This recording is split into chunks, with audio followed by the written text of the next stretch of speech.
okay, what's God teaching you in this wait? You know, because he led you here. You moved here because he led you here. So he's not just gonna be like, bye. You know, he's not just gonna peace out and leave you there. You're gonna find your people. It just might take a little time. Welcome to the In Between Mama podcast, a place to rest in between who you are and who God is calling you to be. I'm your host, Riley Sandral, and today I'm excited to welcome my guest, Vanessa Sokic. Vanessa is a mother to 4 girls and is due with her 5th daughter in just a few weeks. Actually, by the time this episode comes out, she may have actually delivered. I'm not sure, but I believe so. I connected with Vanessa on Instagram a few years back, and she has really inspired me to get connected with my own community.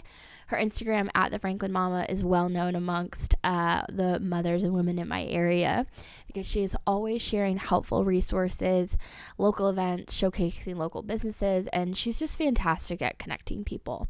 She has cultivated community in a way that I admire so much. And so when I was thinking about who I wanted to bring on the show to just talk about community and how to do that in a way that blesses others, I immediately thought of Vanessa. So she actually connected me with my doula for my first birth with Hayden, and then she went on to be my midwife with my second birth, and even that connection has blessed me beyond belief. So I'm so excited to hop into this episode, and I really hope you enjoy hearing Vanessa's story and that you can take something away from our conversation that will help you cultivate your own community. So with that, let's jump in.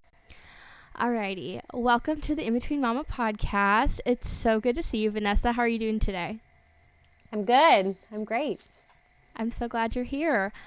So, basically in my intro, I talked about how much I admire you for the way that you approach community and how you connect people. And so I could not think of anyone better to come on and just talk a little bit about cultivating community and friendships and all of that good stuff.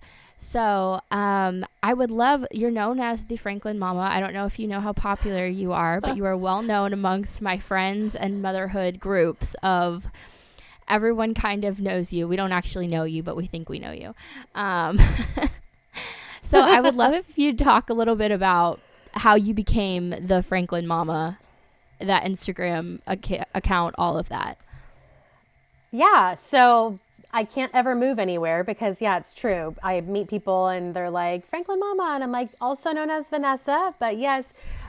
So actually, it very much came about. The Franklin Mama name came from my desire and my need for community myself. I moved here almost 9 years ago from Georgia. We'd only been there for about 5 years and didn't quite establish much community there either. It was almost like a stopping over point for us in life. And so we came here to Georgia, and while we were a part of a church and, you know, I already knew a few people that lived here before moving here, I still just found myself not finding my people, you know, that you do life with, that you are truly in community with. And I was like, well, it's not going to just come to me. I might have to go and do the work and find it myself. And so I ended up changing my Instagram handle to the Franklin Mama, thinking maybe I can help to gather mamas together to try to cultivate connection in this area.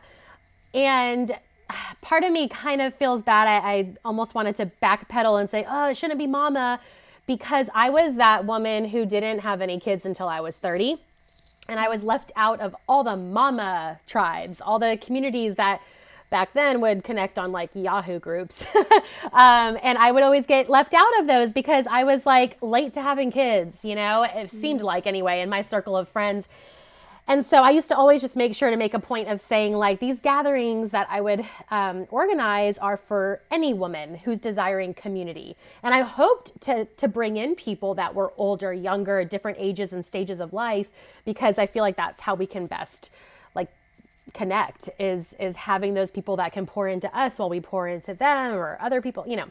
So that's how I got that started, was just a desire to think like, if I put this name out there, like the Franklin Mama does something in this community, then maybe people will come and I'll have friends and community. So yeah, that's where that came from. I can actually relate on the other side of things. I got married really young and we started having babies really young, and that was really hard to find anyone, because all of my husband's friends were not even thinking about that stage of life yet. And all of my friends were in college, and it was a very weird and difficult couple of years to really get established, especially with littles, because it's so isolating and it's hard to get out of the house. And we were far away from all of our family, and I moved 500 miles away from my family and friends established. So I was trying to make something out of nothing too. And it's really difficult. It's really isolating, and it's hard to get out of your house and figure stuff out and find anyone that can relate. And then also just the normal part of hardship of making friendships and trying to connect with people that you have things in common with.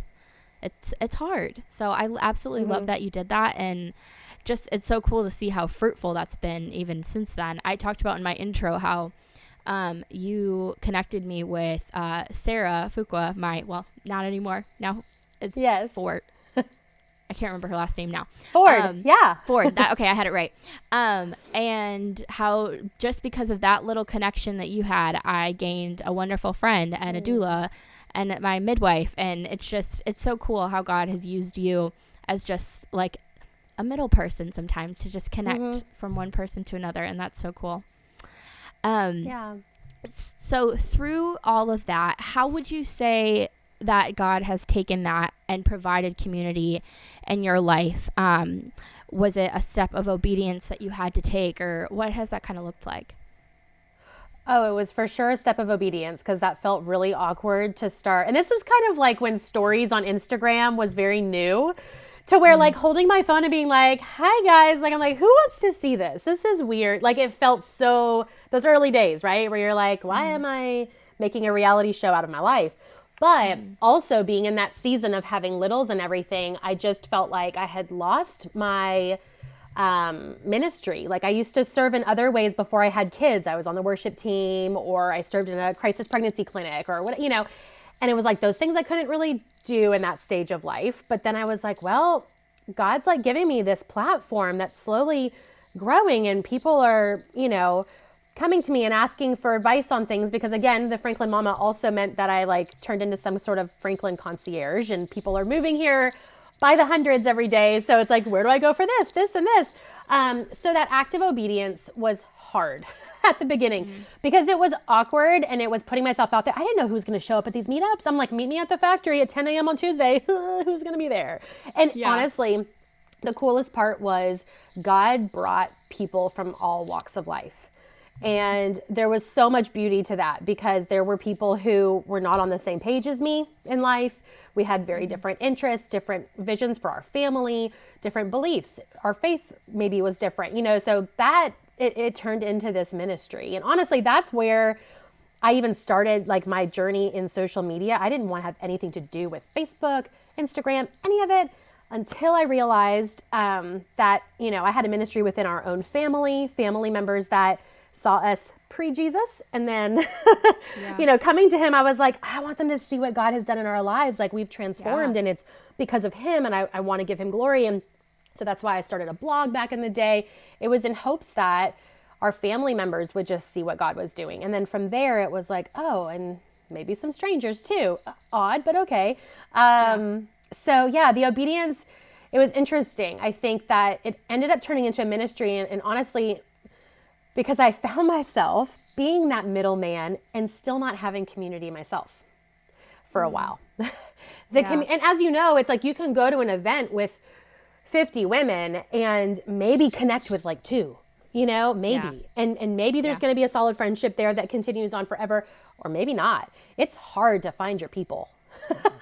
It really is. And that circle should be small, truly. We only have time for a small circle. Oh, yeah, for sure. Yeah. So that has always been a difficult thing, because it's hard to, I feel like society in general kind of puts off this like pedestal of having your big group of girlfriends, and it's not only hard to find but hard to maintain, and it's hard for it to be healthy. And I've even found myself in seasons searching out that, finding it and it not being a good and healthy thing, and having to deal through a lot of pain as God removed that, because he's like, I actually didn't put you here. You kind of kicked that door open and shoved your way in, and that's not where I want you to be. And so I would love then actually to talk a little bit about when you're struggling to find your people. Obviously, there's a lot of people moving here. It took me almost 4 years to truly find anyone. And we ended up finding that through a church, and we're not even at that church anymore, but I'm still got some beautiful, deep friendships out of that. Because it's hard to find safe and healthy people. Do you have any steps that you suggest people take other than starting an Instagram account when they first move somewhere to find their people or to establish a new community? I mean, the basic ones are, finding a church, and hopefully that church is like-minded, and that's the best way you're going to find your people, or at least get started. And of course, serving in that church. For me, it's always been, I don't connect or find my people until I start serving and really building those relationships. Getting involved in any type of like women's Bible study that you can, or, Facebook groups are still a really great way to utilize connecting with people. They are. So, finding groups which I'm members of several, where, I know that we probably believe, 10 things that like we're on the same page with. So then it's like, maybe, we'd actually connect outside of this Facebook group. So that's where I would start. But then also just, putting yourself out there, asking that person that you may be slightly sort of connected with, you think maybe you would be on the same page as them, asking them if they want to meet up for coffee one day or a play date with your kids. Having that little buffer with children is really great. Just you have to step out. And I know that's like so scary. And that's what I would hear all the time with even my meetups is people saying, I never do this. This is not in my comfort zone at all. Yeah. But the ones who like did it, like, and I was like always like so proud of them, clapping, like, you did it, you came. And they would connect and they would have so much fun. And they like, nobody ever told me afterwards they regretted it. Nobody ever said like, I wish I never went to that event of yours. Like, no, it always turns out like you're going to be all right. But also just knowing that those relationships take a long time to find and cultivate sometimes. And it's that patience. And it's like with anything, like it took me 9 years to get pregnant. I got married young too, 21, but we didn't get pregnant until I was 30. So, thinking about all the times in my life, all the seasons in which we've had a period of waiting, there has been so much that God has taught me in those seasons. And so you may have just moved somewhere. I have a friend right now who's been here a year, and she's like really struggling with the fact that she hasn't like really connected with community. She's sort of in a different stage of life as me. She only has one son. And so it breaks my heart because I want that for her so bad. But I'm like, okay, what's God teaching you in this wait? Because he led you here. You moved here because he led you here. So he's not just going to like be like, bye. He's not just going to peace out and leave you there. You're going to find your people. It just might take a little time. And so just realizing that, there's always a lesson in patience in those seasons of waiting. Oh, yes. Yes. Yeah. I remember there was a night that I was crying on the couch, and I told my husband that I didn't feel like I was ever going to find my people, that I was just going to be alone forever, and that it was a mistake that I moved here, and all of these things, just having an overly emotional night. I think I might have been pregnant at the time too. So I was going to say, you were pregnant. Yeah. And he told me, he was like, you just need to keep praying and just keep waiting. Mm-hmm. And within a couple of months, we had connected with that church, and I had found a mom group, and there was one woman at my table at that mom group, and her husband happened to work with my husband, and we had no idea. They barely knew each other. And she's now one of my best friends, and our boys are almost the same age and super close. And it was but I have that story now to say that testimony to God's faithfulness of that. He saw me, and even though those friendships he removed me out of were not good, he brought tenfold. So one thing you mentioned earlier about the fact that you were kind of that middleman for a while, and you were struggling to even find community within that community. How did God bring you through that? Was there anything specifically that you learned out of that time? Well, I will say, I think because that circle and the amount of people I was connected to was so vast, I couldn't keep up with those relationships. And honestly, there were times where I felt like there were just very unrealistic expectations from me personally. Like I was trying to host these meetups and connect these people, but then I think sometimes those people were expecting so much from me, and I felt so spread thin. I really wasn't able to connect on a deeper level with so many people because I was like, I'm trying to help it felt like I had too much on my plate. Like there were too many people, which is where I question sometimes, like, should I go private on my Instagram? Like, this is like, I don't have millions of followers or anything like that, but it feels overwhelming sometimes opening yourself up like that and allowing people in, and then, opening up your DMs and being like, oh, these people need to connect, or they, sometimes it was even just me asking for prayer requests, and it'd be like, whoa, that's a lot of prayer requests. I feel overwhelmed now that I even asked that. And so I realized, and honestly, I hate to say it, something went down in 2020. I don't know if you'll know. And it was during that time that I feel like God very much was like, okay, it's time to like focus in and find your people, because it felt like, the kind of season where you needed to link arms with your people. And so I think it was sort of forced on me. I didn't host random meetups anymore. First of all, a lot of people weren't doing meetups. So that was a little like, oh, okay, people aren't gathering, interesting. I want to still gather. I need people. And so honestly, that season is what focused me a little bit more on like the relationships that I had made, but I needed to do better at cultivating. And so honestly, I just made the circle a little smaller naturally by just realizing I can't continue to host these events all the time. Like I didn't come into this to be an event coordinator. I wanted to find community. And so I loved seeing how God had created that for so many people through these meetups, and it was amazing. But I knew for myself and for my own family, my kids, like I needed to hone in a little bit. And that season just did that naturally for me. That's awesome. I feel like that would probably felt like a huge blessing. I mean, I'm sure it was painful in some aspects, and it's hard when you're wanting to love on people to have to set boundaries and have to take a step back. But at the same time, we weren't meant to be super close with everyone, and God makes it clear who those people are supposed to be if you go to him in prayer about it. So I feel like healthy community in general it can be hard to find. I mean, I've been through seasons, even like what I was talking about before with finding that really good friend. And we kind of had a friend group grow out of that season. And then since then, that friend group has kind of dissipated. And she and I have still stayed really close. But you find these cycles of we're all close and we're all hanging out a lot. And then it kind of dissipates. And God brings people in and out. And one of the things I would love a little bit of insight from your perspective on is how to build healthy community in a way that does not promote competition or gossip or those clique mentalities. Or are there any characteristics that you're looking for in people, or any red flags, or is there any wisdom that you want to impart about just that concept? Yeah, who knew as an adult that we could feel like we're in high school again, like over and over.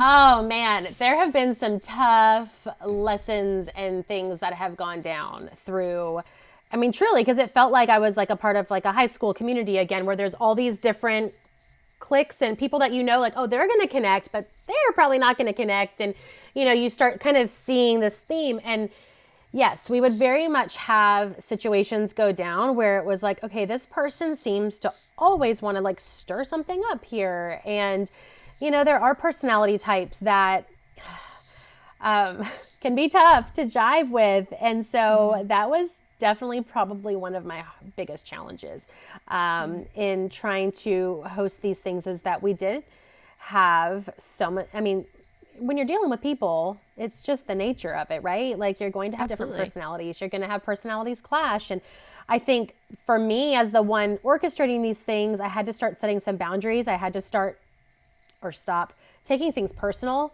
and realizing that people had unrealistic expectations from me at times. And that's just going to happen in friendships. I think that's like a huge issue that I see in friendships often, is people just expecting something from someone that person's necessarily like not gifted in, or like you're not going to get that from them. Like I had that with my own family. I think about my own relationship with my father. There are things that growing up I could not expect from him because of who he was, because of his lifestyle, whatever it may be, right? So it almost like as an adult, I remember like actually having this aha moment of like, wow, yeah, I am finally able to look at him as like a fellow adult and realize I wanted things from him I was never going to get, you know? And so I feel like there's like a lot of that where we're comparing ourselves, which is the nature of social media these days, I feel like. And I just feel like there's got to be more grace and mercy and less expectations of others. You know, when you're going through a hard time, how can you expect me to do XYZ for you when I may also have a lot on my plate? And, you know, life, I just feel like right now is heavier than ever, it seems like. Like, I just feel like we've got a lot, especially as mothers. I mean, there's just a lot on our plates. And I think we also need to like step up and do the best we can for our friends and be there for them. But, you know, I think setting those boundaries, having conversations with people, not texts, like, gosh, Yes. people, can we just pick up the phone and have a conversation if we're really that upset about something, you know? Absolutely. Learning to receive things in love and also being okay with addressing hurt before it gets too deep that there's like no room for forgiveness. You know, those types of things, like just, I mean, because it's that kind of vulnerability that is going to create solid friendships. Someone that you can be real with, that you can just go there and say, hey, you hurt me when you said this, and I just want you to know how it made me feel. And I don't think that you're someone who intentionally wanted to hurt me, and I just wanted to talk about it, or whatever it may be. Yeah. That's where you're going to find those true, solid friendships that are worth having. But I think being okay with letting go of friendships, that's been a huge lesson for me in the last few years. Is not everyone's going to be my bestie, or they may just have like a chapter in the book of my life where it's like, yeah, we did that season of life together and it was really, really good, but now we're almost kind of going different ways, and that's okay. You know, there doesn't have to be drama with that, or, you know, it's okay if we're now going into a different season of life and you're not maybe going to be as part of it as much. And, you know, we can learn from that as well. So I love that. I definitely think it's really important not to let resentment get a hold and take root, and that if there is an issue, even if you don't see that friendship going anywhere long term, to even take care of it. Because I know that there's been moments in my life where I've thought back to friendships that I now am like, oh, I wish the absolute best for that person, but because we didn't deal with resentments that were happening then, and it's not really appropriate to deal with them years later, it's something you have to let go of on your own. And how much more beautiful would it have been if we had just dealt with it in the moment. And I mean, obviously that's just a part of growing up and learning how to be a person that's in community with other people. But I would love, I know you've gone through some serious heartache in the last few years, and we've kind of emailed about this a little bit. I would love if you would share and give some examples about the most beneficial ways that your community has been able to show up for you and has blessed you over the last few years. Because I think it's great for us all to always be taking in examples of how we can be a better friend and how we can show up for the people around us. Yeah. So the last year especially has been challenging. My mother was diagnosed with dementia, Alzheimer's, and a list of other things that were just shocking, but also made so much sense. And I brought her here from California so that she could be closer to us and all of that. So navigating that. And then we also had a failed adoption last year where we were literally at the hospital about to bring that baby boy home and did not. So it's been a year for sure. But gosh, people have shown up in ways. And it's funny because I still have this, which I should not feel this way, but I have this level of like guilt of not being there for my friends through this season in the way that, again, like, you know, I was saying earlier, I may expect something from someone, but yet they're going through a hard thing. Like, how is that fair of me to expect XYZ from them as a friend when they're struggling themselves? And I feel like I've heard that from some friends of not my own personal tight friends necessarily, but I've almost seen things put out there on social media, or if you will, but of people saying, like, putting their vulnerable stuff out there, but like almost sharing as if like they do need more from their community. And me going like, gosh, I hate that person's needs aren't being met. They do need that support in that season. But at the same time, I feel guilty because I've been in such a hard season that I haven't been that for other people. You know what I mean? But I will say I have been on the receiving end, especially this past year, with friends who just offer to take my kids. Like, it takes a village for sure. And I love knowing that I have friends that I can trust to take my friends or my kids for one, for the day. Or even just the other day, I was dropping off my 2 girls go to a nature school once a week, just around the corner at our friend's house. It's the sweetest little thing. And I was dropping them off, and the ladies who teach it, my dear friend, was like, "So how's your morning going?" And I was like, "It's 9 a.m. and I could use a nap already." It was just a rough morning. Just getting kids ready to go anywhere by 9 a.m. is difficult. I don't know how all y'all do it, who take their kids to school every day. That's why I homeschool. I have no idea. But anyway, and she probably saw in my face, wow, mama needs a day to herself. Yeah. So I still had my 4-year-old in the back seat, and she's like, "Leave Penny for the day." And I was like, oh no, that's what she's like, "It's a light day, just leave her." And I was like, I mean, she's dressed. Yeah, I guess I could. And I was just so it was literally, I could have bawled my eyes out, because you know how it is, moms, when you're so overwhelmed and then something amazing happens and you're like, "Is this, thank you, Jesus, it's from the Lord." I didn't even know until they offered that how badly I needed that. Just a day of quiet, a day to spend time in prayer more than I have been. So that was massive. Just offering to take someone's kids, or we even had someone who's, sent her husband over yesterday to help my husband with this crazy renovation we have going on when I'm 37 weeks pregnant tomorrow. I don't know what we were thinking.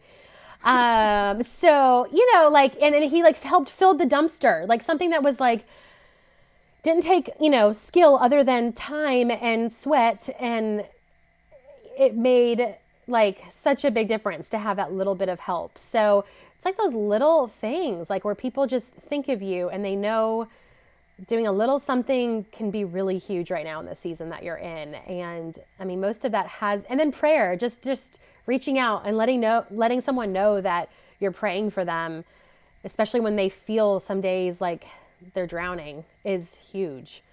That connection, just to say, "Hey, I'm busy and I haven't been able to be there for you, but I'm praying for you." Yeah, absolutely. That's actually something that God put on my heart a couple of weeks ago to start doing, because I have been in a season where I had gone 3 months without seeing one of my best friends, or literally anyone, because of how my work got to be crazy and just a busy season. And all of a sudden it had been 3 months since I'd seen my friends, and I was missing people. And God just kind of put this idea in my heart of, I'm going to drop people through your mind over the next few days, and I want you to just text them. I just want you to voice message them real quick when they come into your mind, and just pray for them. And the most beautiful conversations and the most beautiful things have happened throughout just these last few weeks of just doing that. Something that I want to add myself is just, when you're in different seasons, those expectations are also something that we put on ourselves, of how much we need to show up for other people, or how much we need to be present. And certain seasons call for lots of get-togethers and lots of fun things, and then other seasons call for, I just need you to be my prayer friend right now, because I've got literally nothing else to give. And just giving so much grace to people when they're in those seasons, and seeing it for what it is and not taking it personally, because we're all just dealing with so much on top of everything else. And so I feel like God has just blessed me in my own life of giving me people that are there for those moments when I need them, but at the same time are not going to take it personally if I go off grid for 3 months, because I'm lost in motherhood and everything else, and are reaching out to me like, "Hi, are you alive? Are you okay?" Yeah. And yeah. Fly. Oh, oh no. I have a fly that's just been a part of this whole recording the whole time, as you can see. Oh my goodness. I didn't even notice it. He keeps landing on my face, so. Oh no. So you kind of talked a little bit about this, but moms of littles, it is so hard. My kids are in a stage right now where they're not connecting with other people. They are, to an extent. We stepped out of our church community and have kind of been in an in-between season until God shows us where we're supposed to go next. And so that's been hard. And so it's kind of been on me to get out there and get my kids places to socialize. But it's hard when you have little kids, like mine are 1 and almost 3, to when they're not at the age of like talking and having lasting connections and friendships. They're not in sports yet. They're not in any kind of, like, we play in a homeschool, so we're not in any homeschool groups yet. And so it's really on me to just get them out there and to do things. And that's hard because when you're actually out there, you're just chasing your kids and trying to keep everyone together and alive and clean. And so do you have any advice for the women who are in that season with the babies, with the toddlers, and it's just kind of isolating and our kids have a lot of needs and we're kind of taking a little bit of the back seat? Yeah, it is hard. It is a different season. I would try to change my mindset about the difficulty of it when I was in it, when I had like just the littles, because my now 10 and 6-year-old, of course, when my 6-year-old was born, then it was 4 and a newborn. And so I was definitely in that as well. Even now, like I notice, even though we've got 10, 6, 4, and then our oldest is out of the house, but, I realized like Penny, my youngest, she doesn't have like her own bestie. She doesn't have her own crew of friends per se, like there's like a sibling here and there that is around the same age that she's connected with. But yeah, at that age, they're not making those types of friendships. Like my 6 and 10-year-old have besties and it's very different. I think, again, that has been a season for me, even when I just had, Ellie and, it was just me and a newborn. Again, that's a very isolating stage to be in. Honestly, that is where I drew closer to the Lord. That is where I spent so much more time than I do today in prayer, in my Bible, trying to learn all that I could learn about parenting God's way and how I wanted that to look. I feel like now I struggle to find time for those things because we do have a little bit more of a social life and they're going to gymnastics or dance or whatever. And they've got something in nature school that they go to. And so, I find it's just a different looking season. But when you're in that, I think you do have to be intentional again about like being okay with, husband stays home with the kiddos the one night and you go and you connect with those girlfriends that you do have, or go to that event, or, whatever, movie with a friend, something to get out on your own and have that quality time. Or even just going and being alone at a coffee shop is really nice. You know what I mean? But just taking those opportunities, looking for them, not being afraid to ask for them. Like that is something I have learned to stop feeling guilty about, is just asking a friend who I know loves my children, who I know, may have children like the same age, which let me tell you, when you have a play date, like when I have someone's kids come over to my house, I can actually accomplish more things. Like there's not as much fighting because, sibling rivalry is very different than if you have a friend coming over to play. So I find it's awesome if I have, so like to offer your friend to send their kids over, you actually might get a little bit more time with, you in devotional time or catching up on emails or whatever it is. And that will fuel you so much more than what you realize, just that little bit. I even had like a mother's helper last year that would come, a homeschool girl who charged me next to nothing to come on Wednesdays for a few hours while my oldest was at her nature school. She would come and play with the littles. And so I was here, but I mean, just being able to like step away and not feel guilty about it. Like they're having so much fun and I can go and sometimes I would read my Bible, or I would listen to a podcast, or, just do whatever, but it was different from my day-to-day, same old. And it fueled me. I remember having that one day with just, I'm talking like 4 or 5 hours, was so good for my soul. Or even sometimes I would bust out for just a little bit and go to a coffee shop or run an errand or meet up with a friend for just a bit. Yeah. Because I was able to leave her with them. But it was like game changer for me. So it's like, you just have to be intentional. It's like dating your husband, right? Like we've got to be intentional. And I am preaching to myself because my husband and I have not been on a date in way too long. It's been a season. But like, I get that. Date your husband. You have to make it happen. You have to. You have to. Yeah. It is number one. Yeah. Oh, absolutely. I know. Well, we're in a season of like, we are trying to save money and do all of these things. So a lot of our date nights are after the kids go to bed and just trying to hunker down and actually like talk to each other for a few minutes. And it's hard.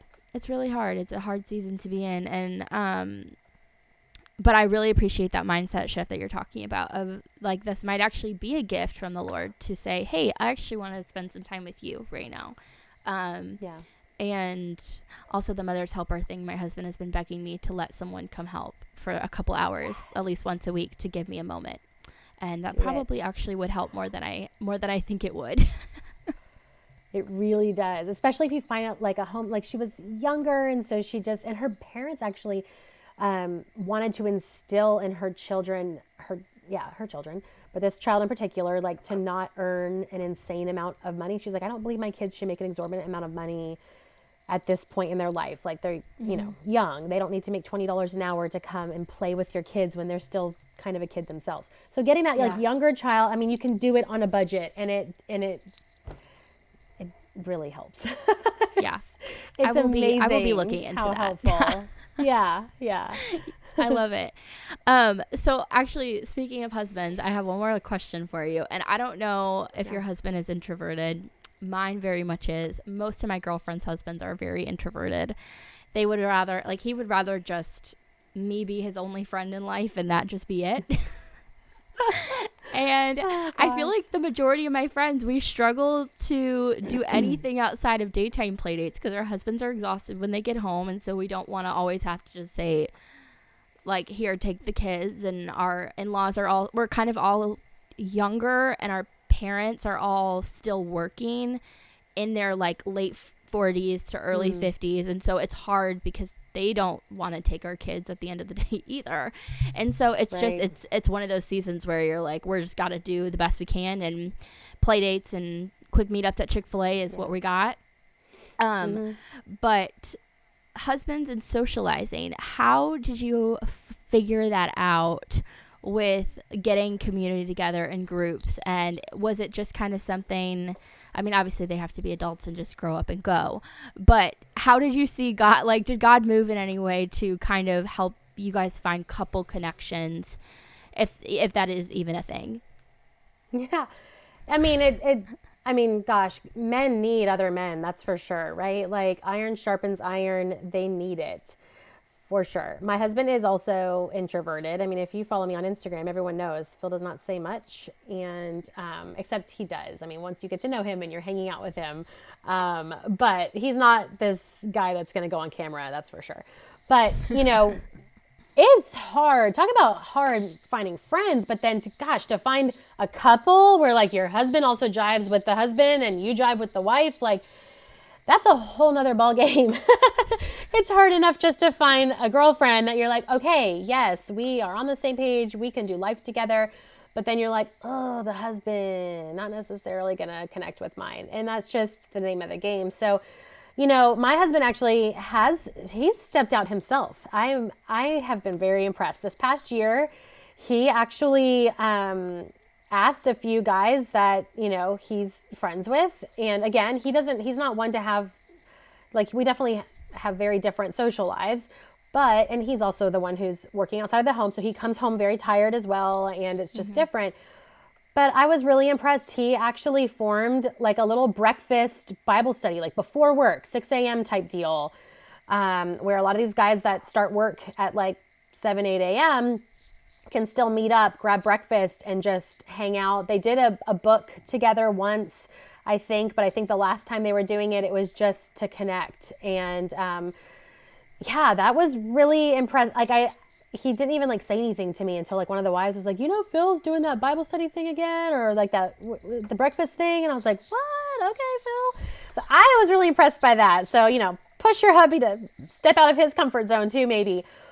But it is hard. And I think again, it's just putting yourself out there, and you can't force that on them either. Like you want them to feel comfortable in the relationship as well, but it is so fruitful. And so I think also just being that praying wife, you know, like with anything with our spouse, when we're like, oh, wish maybe they'd be more like this, or, step it up in this, the things that we would desire for our husband, not necessarily for ourselves, but for them, that's where we just realize that prayer is so powerful. And, if you're desiring those relationships with your husband, pray for them to come, pray for him to feel that confidence to step out and make that connection, make the lunch date or the breakfast date with that other guy in hopes that they can connect. Of course, if your church does offer something like, we do have men's breakfasts at church. My husband's yet to go to one of them. But, if you can entice your husband to go to one of those or something to put themselves out there, just finding someone with common interests. I mean, I've definitely tried to match make with my husband where I'm like, okay, I know you're going to love this guy. He hunts like you. He's this, he's that. You're going to have a connect. I mean, even our last little trip with our friends, I knew Phil had only hung out with the husband once before. We all went to their house for dinner once, probably 3 years ago, maybe. But I mean, she and I, we love each other. We connect all the time. Our kids are friends. And so I was like, okay, we're going on a trip for your birthday with another family. He was like, and they have 5 boys. It's going to be so much fun. I mean, totally did not force it on him per se, maybe a little bit, but he trusted me. Yeah. I wasn't going to put him in some awkward, terrible situation. But he also knew enough about this husband that he was going to connect with him. And it was awesome. I'm so glad we made the trip, That's awesome. So, I think the prayer is powerful for sure. Absolutely. And absolutely. Yeah. Supporting them. Yeah. If prayer can heal and bring together and cultivate, then it can definitely bring friendships too. So Yeah, absolutely. Well, thank you so much for just taking a little bit of time today. I know you are in the craziest of seasons right now, and you're about to have a baby girl and renovating your house and doing all of the things. I'm not at all shocked, but also just praying for peace for you and rest, and just such a sweet time leading up to this birth, and the sweetest birth, and I'm so excited for you guys. Thank you. So thank you again so much. Where can people follow you? It's just on Instagram and Facebook, right? I don't even do Facebook anymore. Okay, I mean, Instagram. I do for my personal account. Yeah. There's that fly coming in to say goodbye. But yeah, the Franklin Mama, the Franklin as in the city of Tennessee, Mama, MAMA on Instagram. And yeah, I kind of just put it all out there. The real, the honest, because you know what? Why would you want anything else? I don't know. Yeah. I'm like, absolutely. let's just, relate to each other. And as long as God continues, there's been seasons where I wanted to run the other way, but as long as God keeps telling me to do it, I'll be there and just sharing our crazy life. Yeah, I love it. Thank you so much for listening in. You can subscribe on Apple Podcasts, Spotify, YouTube. Follow me at the In Between Mama on Instagram and TikTok. And I think that's all for today. I will see you in the next episode next Tuesday. And thank you again so much, Vanessa. I truly appreciate you just taking time and sharing your heart with us today. Absolutely. Thanks for having me.